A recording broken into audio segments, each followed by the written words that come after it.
Luck shot, the whole thing, yeah. From Studio One in New York, it's Katie.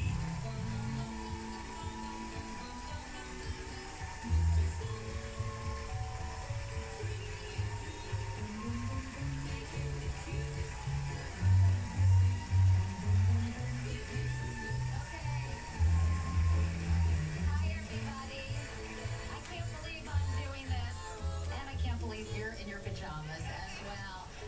Great to see you. Now, today's show is very near and dear to me because I am constantly awake in the middle of the night. So today we're tackling Americans up all night, why we can't sleep. Did you know that more than 70 million Americans suffer from some type of sleep disorder? How many of you in our audience, by the way, are having trouble sleeping? Look at that. That's scary. Well, we're not going to take this lying down, or maybe we are.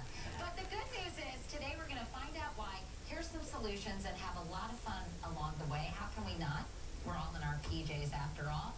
But first, I have been tweeting about my sleepless nights, and I found out I am not alone. Thousands of people are taking to social media to talk about their sleep issues. Celebrities like Carrie Underwood, Jenny McCarthy, Kobe Bryant, Jim Carrey, and John Cusack have all tweeted about their lack of sleep. And when I put the call out to my followers to find out who else was up all night, boy, did you guys respond in a big way. Hey, Katie. I cannot sleep. It's 2 a.m. and I'm wide awake. I cannot sleep at all. It's 2:30 my time and I can't sleep. It is 2:30 in the morning. Here I am watching television. I've been in bed for 3 hours and this is all I have to look at. That's my fiance. He falls asleep after 5 minutes in the bed. My husband can't stop snoring. I start putting a pillow over his head. He still snores. I watch TV, I'm on Twitter, on Instagram, because I can't fall asleep. The reason I don't sleep at night is because I'm afraid of the dark. And I always hear sounds and think there are people in the house. I've tried everything from counting sheep to reading a book before going to bed to listening to relaxing music while I'm in bed.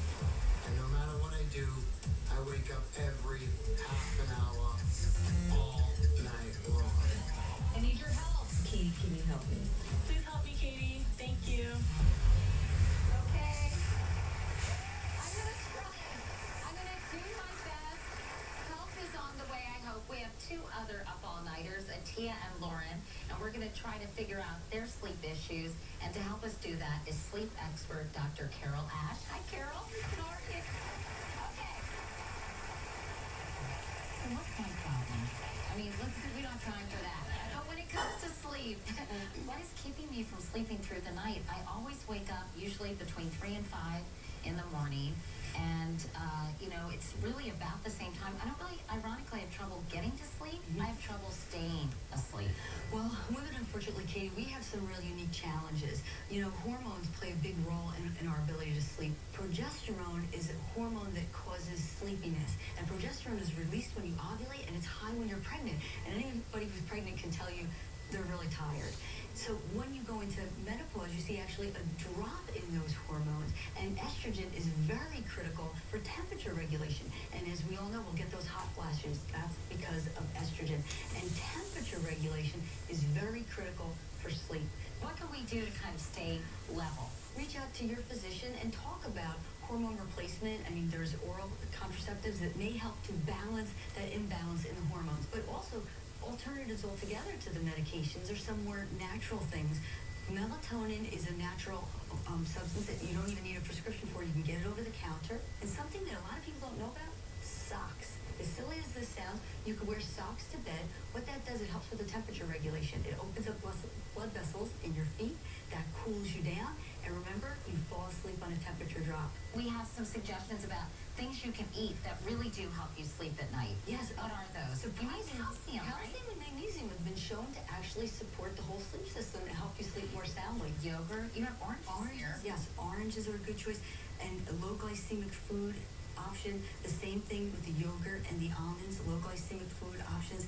And over here you have some dill, coriander, basil, and chives. Those are all natural additives that you can use to help you fall asleep. Atiyah and Lauren have probably fallen asleep by now, hopefully. But we're going to go over and find out what their problem is.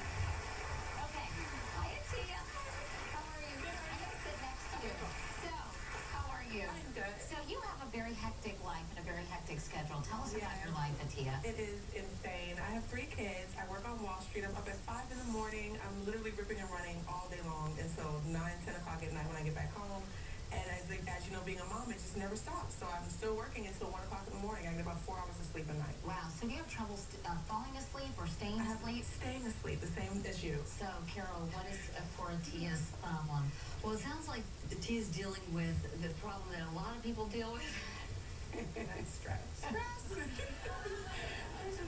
Okay. So, okay, are you okay there? Okay, so what is going on with Atiyah with stress, and how can she reduce it so she can sleep through the night? One of the things that you can do is get a journal. You get a journal and you just write it down. But just the act of writing it down can be very calming. The other thing is you get a little iPhone going and get some relaxing, calming music on your iPhone. You know, Bach, Beethoven. And studies have actually shown you get back to nature and you bring a plant into the bedroom, and those calm, greening colors, that plant life, actually the green is very helpful to get you to sleep at night. And meditation is another excellent way. And there's been plenty of studies that show that it actually rewires your brain and stops you from worrying. Good chakras. Yeah. Through your chakras. Yeah, that's right. All right. Okay. Finally, Lauren. Lauren, what's your story? Why are you having trouble sleeping? My room is a hot mess. It is? Oh, in fact, I saw a picture of your room, Lauren. I have to agree, your room is a bit of a hot mess. You have, there are your kids. You have stuff all over the floor. Anyway, so obviously, we know, I think it's pretty clear why you're not sleeping at night, and that would be your environment. Yes, that's right, Lauren. And isn't it nice how we did this little effect, you guys? When you're sleeping in a chaotic room, Yes. it makes you feel chaotic inside. Do you have that problem? My job is sheer chaos. So I go from chaos there to chaos at home, and then I have nowhere to just relax. So what can Lauren do? Declutter, number one, is the first thing you could do, because you're trying to relax, and just looking at the bills, the laundry, and all those things are just going to increase the stress. But some other things that you can do, as I mentioned before, the temperature is a big thing. So retouch the paint. You can retouch the room with something this is really, really neat. We happen to have some paint here. This is radiant barrier paint. This is the neatest thing, I gotta say. What this does is it helps control the temperature in the room. You want a cool temperature in the room. Actually, cooler. It really is. Cooler than people think. It's 65 degrees is the optimum temperature. And when you have that room too warm, you will keep waking up at night. Okay, and then this is a really good thing. Can I Oh, get in here. They're coming to do my laundry. Come on. Okay, so, the one thing I think that so many of us now do is we sleep next to our electronic devices. I sleep right next to my iPhone because I use it as my alarm. And when I get up, I want to be able to see what time it is. And I don't even have a clock in my room. I use my iPhone. Here, you do? And here we have an iPad. And the lights from these devices actually really do disrupt your sleep. So I think if we don't teach you anything today, it's like you should really put your iPhone in a different room, or your iPad, or anything else, right? When this first launched, we actually saw an increase in the number of people that were complaining of insomnia. And what it is with these electronic devices, there's shortwave blue light that actually reduces the amount of melatonin. Melatonin is the darkness hormone. Think of it as shade coming across your eye to help you transition into sleep. So these devices will reduce that. But something you can do, this is really another... Yeah, let's show our audience this. And it's got an amber screen on it. If you could just pull that up there, Katie. And you can see, that helps to block the blue light. So that will help to minimize that impact on the melatonin and get you to sleep. Well, Carol, thank you very much for all the great advice. Lauren, thank you. Listen, I want to hear from you. Maybe what you guys can do is keep a log and follow some of these tips and tell us if they help at all. And let us know how you're sleeping. And I'll be over to do your laundry. Meanwhile, anybody here on the pill? Not that pill. The sleeping pill. Okay, and are they safe? We're going to find out when we come back. This is cool.